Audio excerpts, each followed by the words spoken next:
Okay, let's get it. Black girl magic dripping. Yeah, she's on a mission. Keeping our culture lifted. Now you can watch and listen. Tammi Mac. Oh, what show was that? Tammi Mac show on Fox. So, Tammi Mac, yeah. Ooh, that Tammi Mac, hey, so you know this Tammi Mac, hey, Tammi Mac. Welcome to the Tammi Mac Late Show on Fox Soul. So in 2018, African Americans represented 34% of the prison population, which is nearly triple the adult Black population in this country. Yeah. While that alarming number alone is due to racial injustice in the criminal legal system, the most disturbing statistic is that African Americans convicted of murder are about 50% more likely to be innocent than other convicted murderers. A Black prisoner serving time is 3.5 times more likely to be innocent than a white sexual assault convict. And innocent Black people are about 12 times more likely to be convicted of drug crimes than innocent white people. According to the National Registry of Exonerations, 1,353 Black people have been exonerated since 1989, y'all. Including Life After Justice client, Mr. Larry Smith, who was exonerated after 26 years in prison. Now, while these people have since regained their freedom, collectively, more than 10,000 years of freedom have been stolen from them. Well, tonight, the business of being Black are these life-threatening mistakes that are accepted into our justice system, why Black people are easily targeted, and ways for us to fix this crooked system. Please welcome attorney and author Jarrett Adams to the show. Hi, Attorney Adams. Yeah, how are you? Thank you for having me tonight, Tammi. Thank you. The founder of We Push for Peace, Trey Pollard. Hi, Trey. Hi, Tammi. How you doing? Thanks for having me tonight. And death row survivor and R&B singer, Jimmy Dennis. Hi, Jimmy.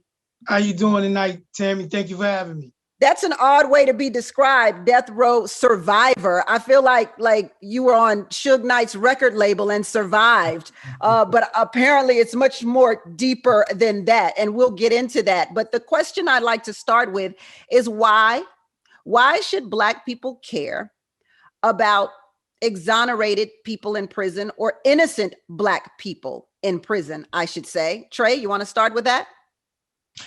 Sure. I think that it is very important that people pay attention to what's happening, because it could be you. It can be one of your friends. It can be one of your nephews. It can be one of your cousins. And it just goes without saying that, we need to educate our young Black men and women in regards to the way the legal system works. Yeah. Jimmy, why should Black people care about innocent Black people getting time? We have to understand that, systematic racism is real. We have to understand that police misconduct is real, and that any one of you, what happened to us could happen to you. I could be your best friend. I could be your brother, your cousin. It happens to every single person in this country every single month. And so this is a problematic situation for everybody in this country. And you see innocent people coming home every single month. Wow. Attorney Adams. Yeah, why? Look, these gentlemen, they hit it right on the head. I'll come from a perspective like this. It's more egregious when it's innocent people, but just the number of African Americans who are incarcerated is alarming. And we know by the numbers in general we make up in society that it's a disproportionate amount. And so that in itself says something is wrong. But to be specific in this, here's what we're talking about. We're talking about the things that affect us in our communities the most, in African American communities, are what? Gentrification, segregation, incarceration. So we only win when we start to focus on duplication. That's duplicating more Tammi Macs, more Jimmys, more my brother with the Push for Peace, myself. So this is a numbers game. You gotta understand, if we are locked up, If the prison system is eating us up, how do we ever become replacements to our oppressors? Good point. Good point. What constitutes a wrongful conviction, Attorney Adams? So this is the clearest definition of what a wrongful conviction is. Evidence, right? Evidence that was not in front of the jury before when you were convicted, right? Evidence of innocence, not just, procedural or anything like that. We're talking about, look, there's a witness that was manipulated. There was a statement that was withheld. There was something that was done wrong with an expert. So in terms of evidence, I don't want people looking at this to think that, yeah, look, if I can afford to OJ my way out this thing, I'm innocent. That's not what we're saying at all. We're being very clear here that for the most part, the correlations that you see with wrongful convictions are this: poor, of color. Those are usually always the top two. So that right there in itself lets you know that it has to do with the monetary amount. How can people use the resources to prove their innocence? And if they don't have it, more than likely they fall victim to wrongful convictions. Okay, look, I'm no attorney and I did not, get that degree and pass the bar like you did, Attorney Adams, but you're saying some words that are striking me. And so I'm interested in going there with you for a moment, if you will. You keep saying evidence of innocence and proving innocence. I've always been taught that you're innocent until proven guilty. So What are we talking about here when it comes to Black people in the court system?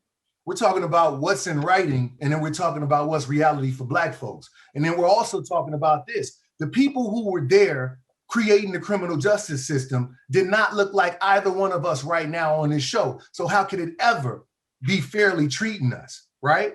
So that's really what we're talking about. We're talking about what's on paper and how things are applied to Black folks. And we already know what's going on. It's been going on. And now it's time to mobilize and do something about it. I love it. Jimmy, let's talk about you. Yeah. What was your wrongful conviction?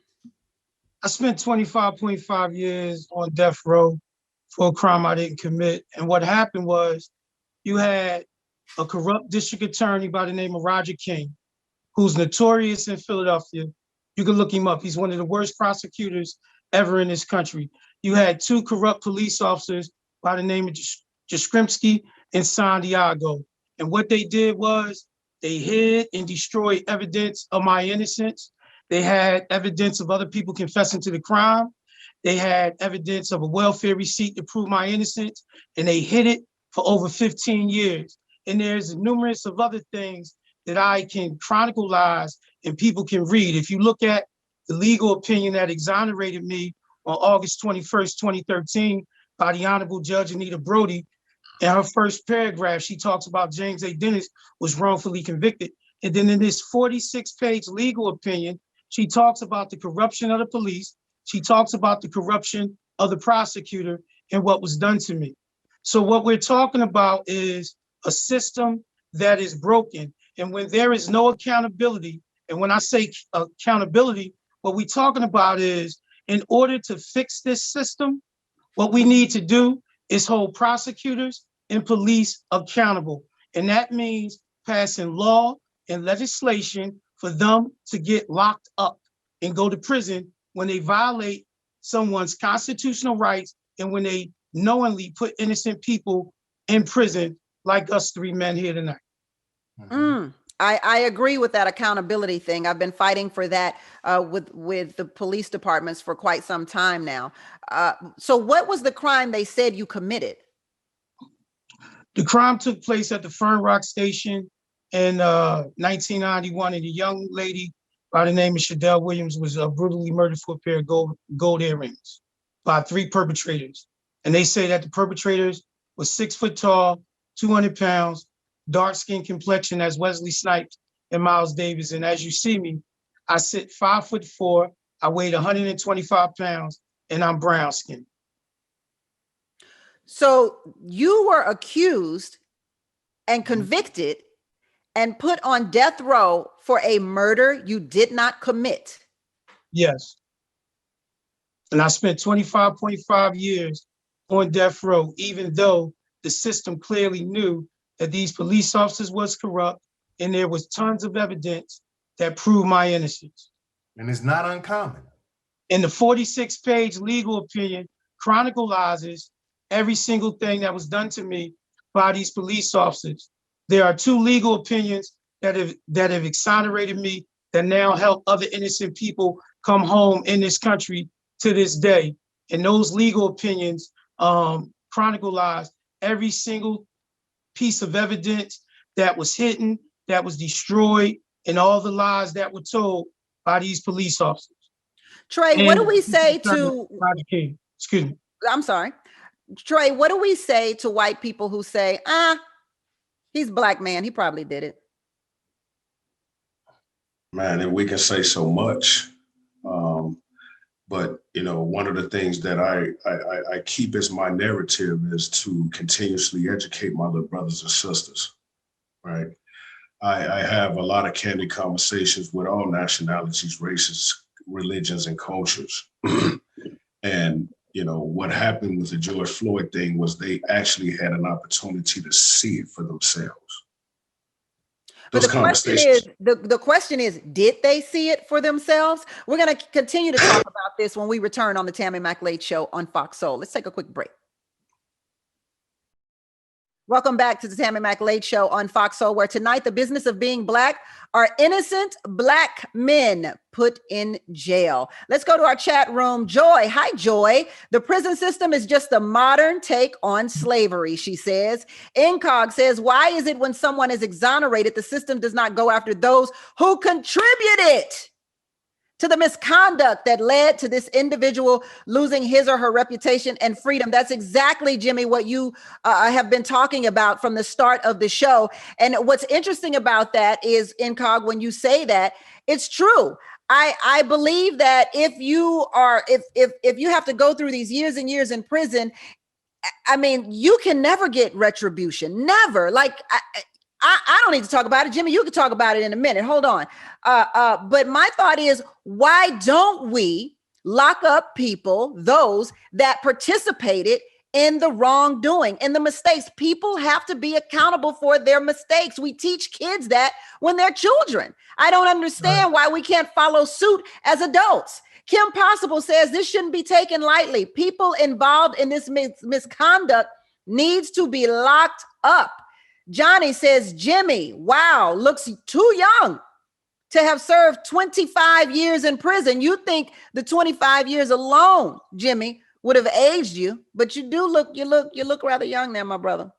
Thank you, sister. Black don't crack. Black don't crack. They tried to crack you. It didn't work, Jimmy. It didn't work. Nah, it ain't work. Therese says the lawyers are criminals. And Kim, sitting on death row for 25 years is so damn wrong. I don't know how Jimmy is holding on. That's more years than my whole life, she says. Trey, you were talking before the break. I don't want you to lose your thoughts, so go for it. You said to me in regards to Caucasians, I said that they had an opportunity to see it. And you said, did they see it? Being here in Minnesota where the crime occurred, you know, my organization was on the front line through it all, right? And I can tell you right now, throughout, it probably had to been 3,000-4,000 protests, you see more Caucasians than you see Black folks out there. So to answer your question, did they see it? Yeah, they seen it.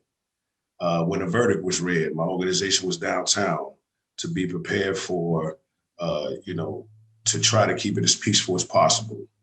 And right before the verdict was read, I had probably 100 men downtown. I looked at all the guys and I said, hey man, let's go get in our cars because this is a battle we not gonna win if this goes left. And during that time that the verdict was being read, man, it was again, thousands and thousands of people, and you've seen it all. And, you know, every culture, every religion, every nationality, and they was crying and they was dropping to their knees and they was all, you know, chanting, you know, justice, justice, justice, justice, etc. So, yeah, I think that this unfortunate situation that occurred to my buddy Big G, because I know him personally, they seen it. They seen it. And the reason why I say, do they see it, is because just today, Lindsey Graham was on television saying there is no such thing as systemic racism. And so I wonder, do they believe it's just one compartmentalized problem when it comes to the police officers killing Black men versus the attorneys and the system that are putting Black men in jail, like Jimmy? Jimmy? Let's be clear. Oftentimes we put the onus on the defense attorneys, right? What that is and what that does is that allows the police and the prosecutors to get off the hook, period, point blank. We got to stop putting Band-Aids on things. We don't want to call the police corrupt because we keep using these catchphrases, a few bad apples. But what happens to an apple core if you have one bad apple? It ruins the whole bunch, right? So anytime we see these criminal acts that go on with someone like me going to prison, Breonna Taylor being murdered, George Floyd being murdered, and Tamir Rice, and so on and so forth, and the list goes on, and you got innocent people going to prison like Anthony Wright, and you have police officers that don't do anything or don't say anything. Guess what they are?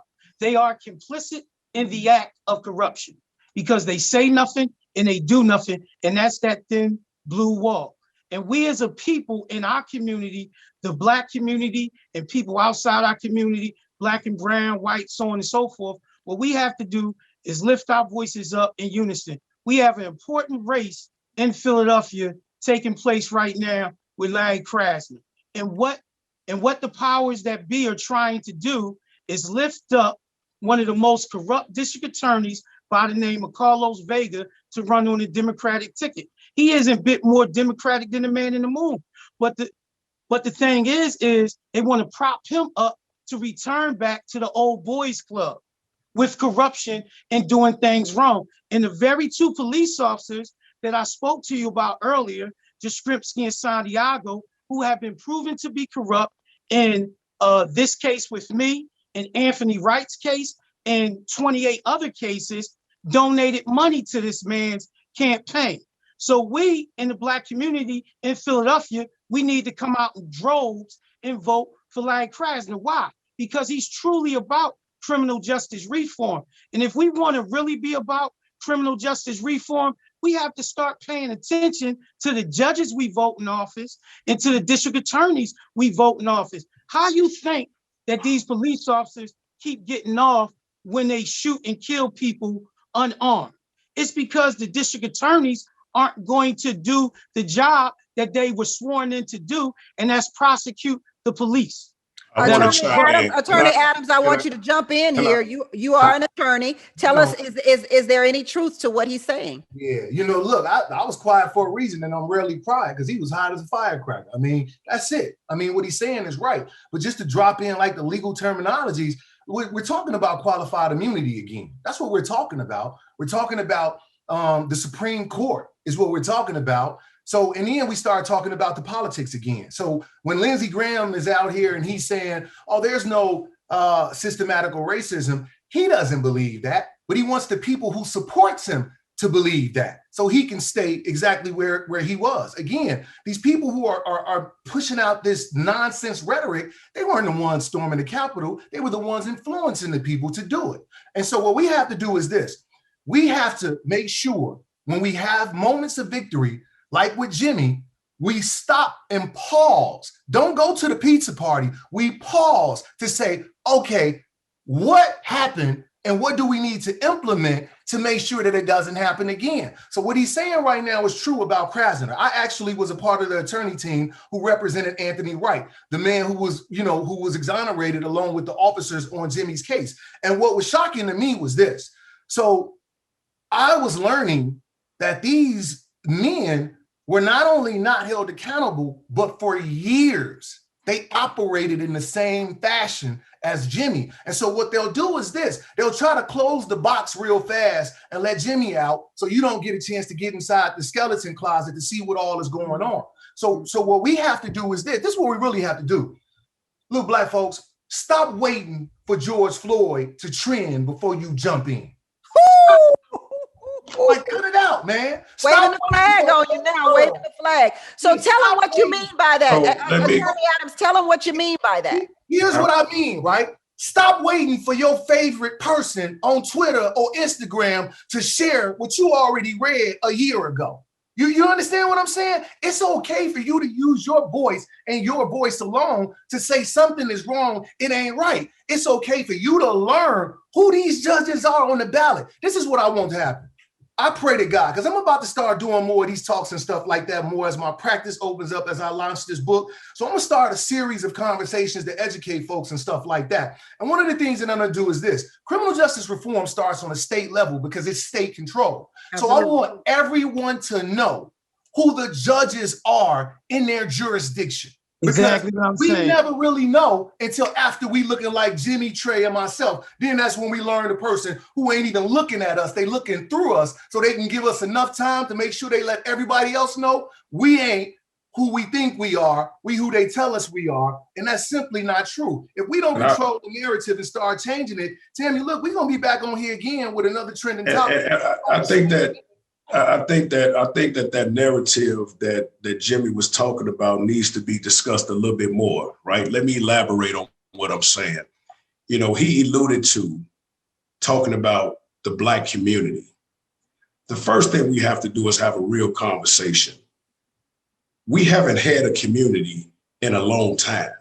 That's a part of the problem, right? And until we get these neighborhoods back to communities, because strength is in numbers. When we had communities, we had numbers, right? And if we have those numbers, then we can go to the ballot boxes where the changes really happen at, right? So that's exactly where my strength is reformalizing these neighborhoods back to communities, because in those communities, you got numbers. When you got numbers, you got strength. When you got strength, you go to that ballot boxes, you put the appropriate people that's going to be in there, that's going to change those policies and procedures in which they're able to function under, that they keep getting their asses off on.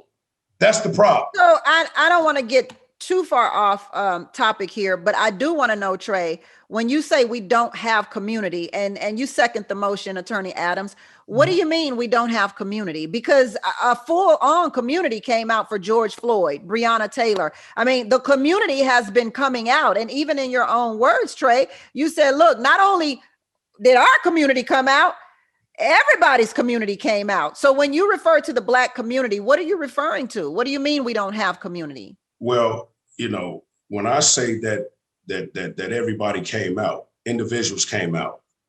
Let's be clear. After George Floyd died, it was 67 murders in that same area. 67. It's individuals that live in these neighborhoods that don't even know who live next door to them. That can't be considered community when you don't know who lives in that community. When people seen that video, that caused people from across the country. People tried to, make that a Minneapolis, Minnesota. That was a rural issue, that video that people seen. Right. There was a rural video that everybody seen across the country. So you're ultimately saying that we in the Black community no longer know our own neighbors? I bear witness to it. I got a boots on the ground organization. I'm in the high crime areas. I dealt with 62 murders last year, and I assisted 54 families burying their children. Yeah. So yes, I can very easily and safely say that. When I did a community barbecue in this neighborhood, I went and knocked on the doors to bring the people outside of their house, and they didn't even know who lived across the street from them. Understood. Attorney Adams? And so this is why I agree with Trey, and why I still agree with him, right? And this is what I mean by in the Black community, in the community amongst itself. Look, right now, Snowfall is popular right now. I love it. I'm watching it, rewatching it again and stuff like that. That's my show. I'm with you. But this is a story that is telling as well if we are too caught up in the excitement. So there was a time where you grew up in a neighborhood and you do something wrong, the lady on the corner would come out and spank you, and then on your mother's way home to the house, she would tell her, and she would go in the house and spank you. Now you know, look, you say something to someone's kid, you mess around and end up on a world star hip hop video or something like that in a fight. That's indeed right? true. Yes. And so let me speak to how that happened, right? When these drugs and crack infiltrated our neighborhood, specifically where I'm from on the south side of Chicago. So the mothers and the parents weren't really telling and having a real conversation with us about where folks were going. People were coming up missing in our neighborhood. They were going to prison and they were dying. And then the person would go and live with their grandmother, right? Well, then now you fast forward, Tammy. If that happened in the 80s, you fast forward 10, 20 years, right? So now who are the grandparents? The grandparents are the ones who were directly impacted and absolutely disintegrated almost by the crack era. So that essentially yanked the leg up from under the Black community that has never been repaired. So that's what I mean by community. And so now you take a deeper dive in that. Let me tell you something. When I go and visit, you know, with my wife's friends and all that type of stuff, and I'm about to go out here and walk to the liquor store, they looking at me crazy. Because ain't no liquor stores in these affluent neighborhoods and walking districts. I'm used to the south side of Chicago where you could throw a blindfold on me, spin me around, and I'm gonna walk into a church or a liquor store. Yeah. So that's what I'm talking about with community. And that's what that brother Trey talking about as well. That's what I'm talking about. Do you believe the community could have helped you in your innocence? Who, me? Yeah, Jimmy. Oh, Jimmy? Okay, because I was gonna say they could have helped everybody, but they're not to blame. Like, that's not what we're saying. This is a police and prosecutor issue. I don't want us to get off topic. Absolutely. Yeah, this is a police and prosecutor issue with all of us when you're dealing with innocents, with me and Jared, and when you're dealing with other innocents. This is about corruption of a police department. This is about corruption of the district attorney's office in Philadelphia. And to be very frank with you, if you go back and you study the history of Philadelphia on down from Frank Rizzo, who was a corrupt police commissioner, these police officers were from that regime. Okay. Look, well, I honestly believe, Jimmy, we could go down the history of the nation and find that the entire nation is based in corruption. Joy says, I got 2 homework assignments today so far. Go find out who my judges are and learn more about prison visits. Well, look, they're learning already, y'all. We are coming right back on the Tammi Mac Late Show on Fox Soul. Welcome back to the Tammi Mac Late Show on Fox Soul, where the business of being Black tonight are innocent Black men being locked up for life, even death row. Well, if you want more of this content on Fox Soul, subscribe to our YouTube channel and make sure you hit that notification bell so you can get the best updates on new videos and live shows. And don't forget to hit the thumbs up button if you're liking the content that we are shelling out. If you're joining us, we've been talking to Jimmy Dennis, attorney Jared Adams, and Trey Pollard about wrongful convictions of African Americans. Now, according to the National Registry of Exonerations, African American prisoners who were convicted of murders are about 50% more likely to be innocent than other convicted murderers. And they spend more years in prison before exoneration. So what does it say about our criminal justice system, Attorney Adams? It says the same thing that it says about the United States of America. Everything that happens to this world hurts Black folks even harder. Like, that's it. You know, and I can't stress this enough, and I may be, you know, repeating this ad nauseum, but like, really our focus needs to be this. Listen, you know, we have to recruit the talents in our neighborhoods like these mainly white institutions recruit the talents in our neighborhoods to go play ball for them. You understand what I'm saying? Yes, sir.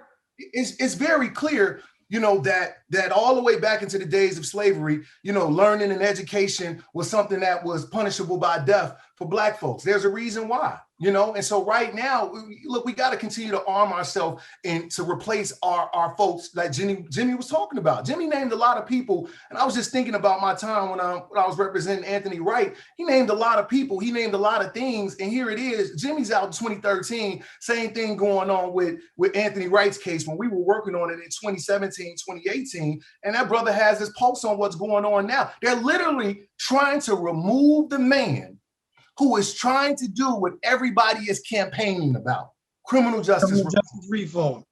Yeah. and they trying to move. Let me say this, just real quick. We must understand that the prison system is a $1 billion business. Mhm. They make money off of us every single day that we are warehoused in there.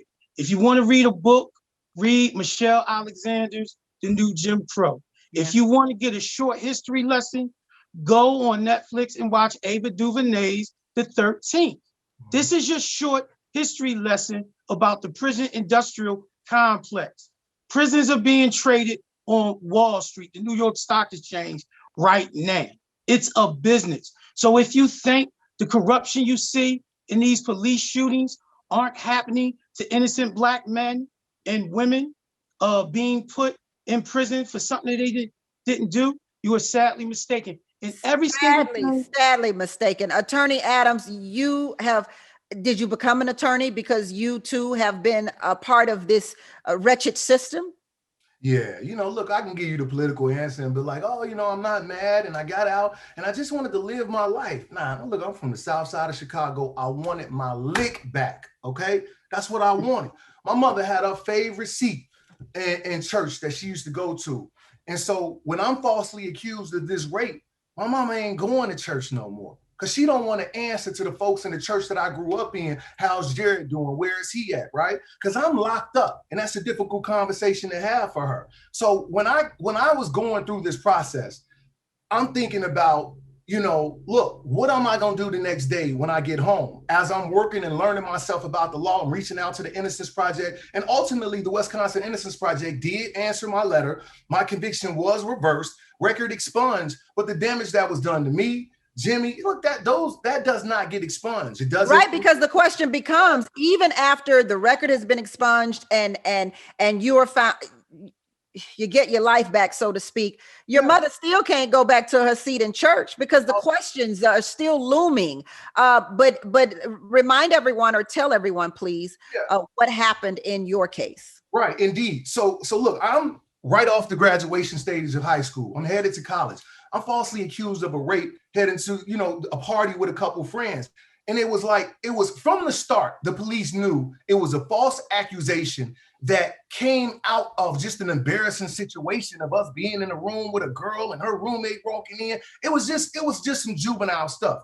But that's not how they play you when your accuser is white and the accused is Black. And before I knew it, I'm sitting in a trial and my only experience and my parents' only experience was Law and Order. So we're sitting here and we're looking at this, and when Dick Wolf's favorite theme music comes on, you never see them do an episode about wrongful convictions back in the 90s, early 2000s. It wasn't even a topic of conversation because we didn't want to acknowledge it. Because if we acknowledged that happened, we acknowledged that the entire system happened. So now I get my conviction reversed after being sentenced to 28 years in prison, never having a record at all. So my conviction is reversed because we found out that there was a witness statement that was basically undermining all of the allegations, which would make it not true. They withheld this statement from us. We never got this statement. This statement resulted in my conviction being unanimously reversed by the 7th Circuit Court of Appeals. Okay, I want to use this to talk about what we've been talking about in accountability. So take me slow, all right, Attorney Adams? So here we have evidence, a letter of a witness that counteracts or the allegations, counteracts the allegations. So they had this in the initial trial, yes? Not the trial. They had it. They quote unquote misplaced it.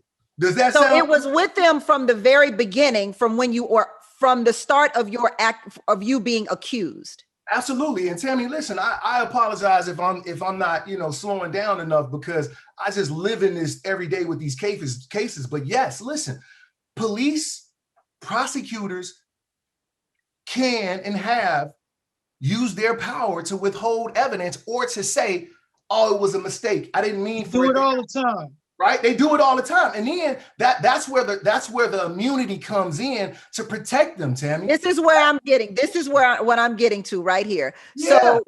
So you say the police officers and the attorney withheld information. That information that was withheld came up later and exonerated you, right? Yes. So then the question becomes, why can't those attorneys and those police officers that withheld that information be accountable? So that's what we're talking about here. Am I correct? We are. And so what we're talking about is this. We're talking about you having me back on the Tammi Mack show to break down qualified immunity, right? Because if I say it in a way that it's read in the law, no one will catch it because I have to break down exactly what's going on. Here's my best layman's term for what qualified immunity is. It says that officials in their capacity doing work cannot be sued or prosecuted for stuff that happens within their duties, right? So you may say to yourself, yeah, but that still doesn't make sense because if it's criminal, then they should be held liable. But that's where the Supreme Court has wildly interpreted this thing to the wrong way. But that's what the sticking point is. That's why you keep hearing it come up in Breonna Taylor's case. You keep hearing it come up in a bunch of different cases. The qualified immunity standard that the Supreme Court interpreted is why we see this continue. Well, Trey, let me talk to you. This is what is holding up the HR 7120 bill, George Floyd bill right now. It's the qualified immunity. Most of the senators don't agree with it. Mm-hmm. Yeah, and I have a personal relationship with Senator Bobby Champion. He is from north side of Minneapolis, and he's very active in the Black community. And you know, they are trying their best to push that bill. And you know, you got those good old boys on the Republican side, like, man, like we not going. They don't want to let that go. And you know why? This is why they don't want to let that go. This is about this. If they remove qualified immunity, then they have to be accountable. Exactly. But not only that. Exactly. Hey, go ahead, Tammi. You speaking. But there's a monetary amount that is associated. So I want people to understand, and this is true. The senators and all the legislators, yeah, they may be considering people might go to jail, but that's not their concern. Their biggest concern is we're not about to be paying all these Black folks all this money for these lawsuits. We ain't about to create no bunch of Ben Crumps around here, running around here suing people. That's what this is really about, money. This is why we have to lift our voices up in unison and get legislation and law passed for them to be held accountable. But more importantly, Jimmy, we have to vote. And because if we don't vote on these judges, if we don't vote on these senators and these congressmen, we stay where we are. We stay where we are. Tammi, you know what I did? You know what I did the last election is the voters registration came to Minnesota, and I reached out to the guy that was the executive director of that. And I said, I would like to be a part of trying to get more of our young Black men and women to vote. And he brought my organization on board, and we got 2,747 between 18 to 22 years old registered to vote. And beautiful thing. That's my narrative. Like, we can scream to the top of our damn lungs, but if we don't have the numbers. It doesn't matter if we can't check it in the box. It just doesn't matter. We don't have the numbers. Let's take a quick break. We'll come right back. We got to take a quick break, Trey. We'll come right back on the Tammi Mack Late Show on Fox Soul. Welcome back to the Tammi Mack Late Show on Fox Soul, where tonight we tackle the business of being Black is innocent Black men behind the bars, behind the prison bars. Doesn't that just piss you off just saying it? What irritates me the most is that the assumption is that a Black man is guilty. There is never the assumption that a Black man is innocent. And I mean that in a literal way. There may be an assumption that a Black woman is innocent, even though Black women, also innocent Black women, get jailed. But I think we can safely say because of facts and statistics, that Black men are mostly being locked up for crimes that they did not commit.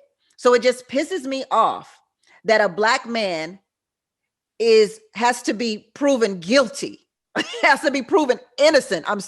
Has to be proven innocent as opposed to be proven guilty. That irritates me to no end. Let's go to the chat room. Johnny Maxwell says, money means nothing. You can never get that time back. And since the government is making marijuana legal all over the United States, how about them brothers and sisters that got the book thrown at them be let out? Look, we with you, Johnny Maxwell, on that. We so with you. Another soulmate. I like the attorney. He has a lot of fight and passion in him. He needs to. You need to bring him back for another episode so he can break down this topic, Tammi Mac. Is that my mama, Tammi? No, your mama's still looking for that seat in that church. Not only can you not get the time back, we live in a digital society, and your mess is now on Front Street for everyone to Google. Your reputation is ruined. That is a very interesting point. So I want to go there for a little bit. Jimmy, Attorney Adams, and Trey. We live in a world today where nothing is ever truly expunged. Mm-hmm. You know, so if you are accused of a crime that you didn't commit, it doesn't matter. People are still whispering, going, you know, he was accused of rape. You know, he was accused of murder. And that's the first thing that comes out. And then somewhere down the line is, but he was exonerated. Mm-hmm. So how do you live in this world? And Jimmy, a lot of questions for you in the chat about that 25 years. How do you live in this world with the stamp, with the scarlet letter that you have attached to you? I don't look at anything as a scarlet letter. I actually have changed the narrative when it comes to me. When you Google my name, it says R&B artist. So that's the first thing that I started doing, is coming home, going after my dream with reckless abandonment. The other thing is, within our community, we have to learn how to scrutinize what we see, hear, and read. How can you look at the local news or newspaper and take what they say at face value, yet and still in the same community, you're going to talk about the police harassing you, or you see what happened to George Floyd, Tamir Rice, Sean Bell, or Sandra Bland, and you don't think that could happen to Jared or Jimmy Dennis or Trey? It makes absolutely no sense. So in that regard, we have to be a little bit more smarter in how we go about looking at things, and really how we approach things. And every single thing that I said here tonight for your audience is at the click of their thumb. Everybody can go look up the legal opinion that exonerated me August 21st, 2013, and the other one that exonerated me August 23rd, 2016, by the Third Circuit of Pennsylvania court judges, the highest court in Pennsylvania. That's what we have to do. We have to start to scrutinize what we see, hear, and believe, and not go so much on, oh, the media put it out there like that, so it's true, when you know you're being lied to, or you could possibly be being lied to. Yeah. So there's plenty of innocent people that have came home.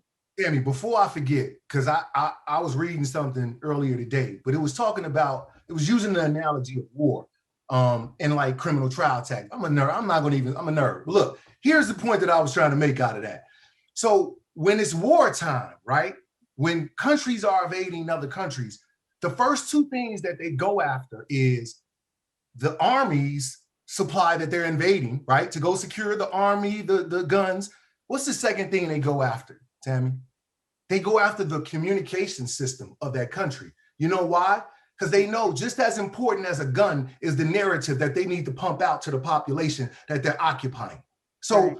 what we're really talking about, what Jimmy's really talking about, is historically what they've done, right? All the way from painting black men, chasing white women around the village, and all that nonsense, and all this other stuff. So that narrative is what we're dealing with. That narrative is what we deal with at criminal trials. That narrative is what we deal with when we try to get people to change legislation and stuff like that. And so part of what Jimmy did is what I did. When I came home, Tammi, I actually did return my mama back to her favorite seat, right? And they all know my name. But that was only because, look, this journey that myself, that Jimmy and other brothers is being successful, we are far and few in between. Look, they murdering us at a rapid proportion right now, and we losing. While we do need to vote, we need to have somebody to vote into office. So if they killing our numbers, then we still losing this battle, Tammi.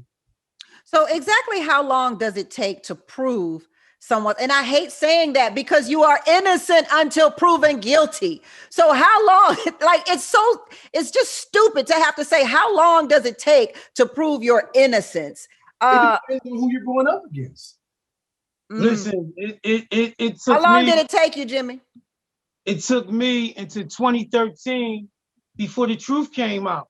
And the truth of the matter is most prisoners in Philadelphia know that they're not going to get a fair trial by any state court, and they know that their only hope is federal court. And it's like that for the most part, mainly all around the country, that you hoping that when you get to federal court, that they're going to apply the rules of law and constitutional law in the right way. And that's exactly what happened to me. I happened to have the Honorable Judge Anita Brody write a monumental legal opinion. She's the same one that handled the NFL cases for the retired players with the CTE and for them to get their health benefits. And so I got lucky. That was like hitting the lottery, but it literally takes decades and 2 decades for most innocent men and women to come home and be exonerated because the system is so corrupt. We're going to take a quick break. We'll be right back on the Tammi Mack Late Show on Fox Soul. Welcome back to the Tammi Mack Late Show on Fox Soul. I'm Tammi Mack. What an inspiring and jaw-dropping conversation tonight about the prison system and about Black men being held in the prison system who are innocent. Wow. Jimmy, you recently released a song called Tears of This Year. What's the message behind the song and how can we buy it? My music is on all musical platforms, Spotify, iTunes, Tidal. I'm on all musical platforms. Pandora Tears This Year is about us dealing with this pandemic and trying to get through it. I have another song called All You Went and Did It. Y'all can check that out on all musical platforms as well. And I got new music coming out May 13th, song called Love You Better, real R&B music. Check it out. Real R&B music. I can dig it. Real R&B music, yeah. Attorney Adams, you have a new book on the horizon called Redeeming Justice from Defendant to Defender, My Fight for Equity on Both Sides of the Broken System. Tell us about this book and how can we get it? Thank you. I appreciate you doing this. It's available right now for pre-sale. So you can get it wherever books are sold, Amazon, whatever it is. I'm asking for folks to come and support this book because essentially what we're doing is this. It's not common that somebody close as I am to the problem has an opportunity to go get accredited to come back to fix that problem.